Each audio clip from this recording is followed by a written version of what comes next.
magulo, hindi ang mundo. Matagal na itong nangihingi ng saklolo, ngunit nagbibingi-bingihan lang tayo.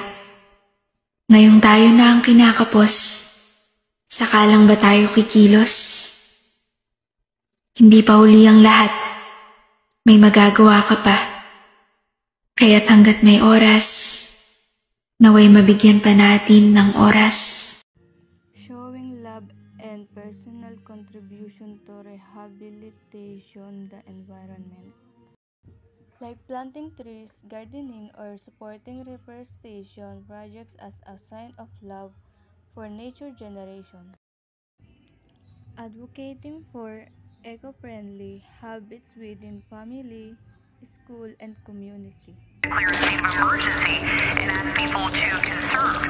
WSAZ's Abby Lord reporting on how just keeping the tap from running. An official says say water levels get low enough that Ridgewood does have an extra reservoir to use, but as of right now they said that's not needed. Now, let's talk about the improper waste disposal. Let's talk about it. Why is waste disposal important?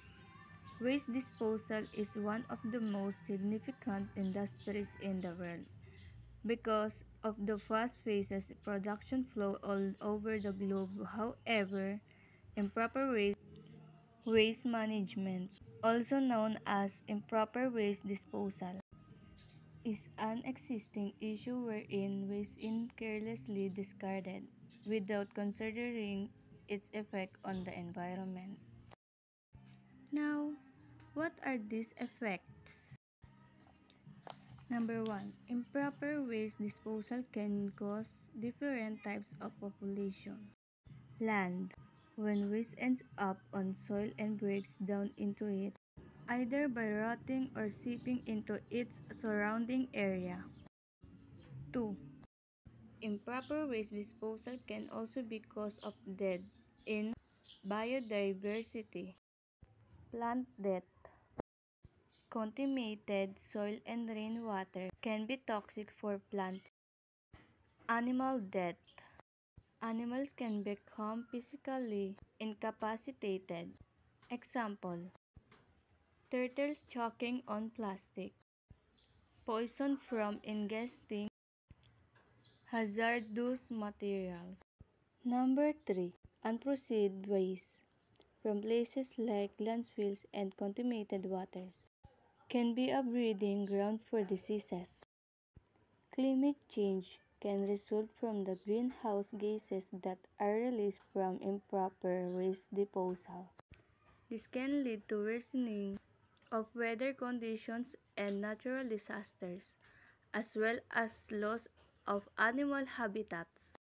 Infrastructure is also worsening with this issue. For instance, which can clog drains and contaminate drinking water. Call to action. While some of us think it's too much efforts for manage our waste, each one of us can make a big change if we all strive to address improper waste management.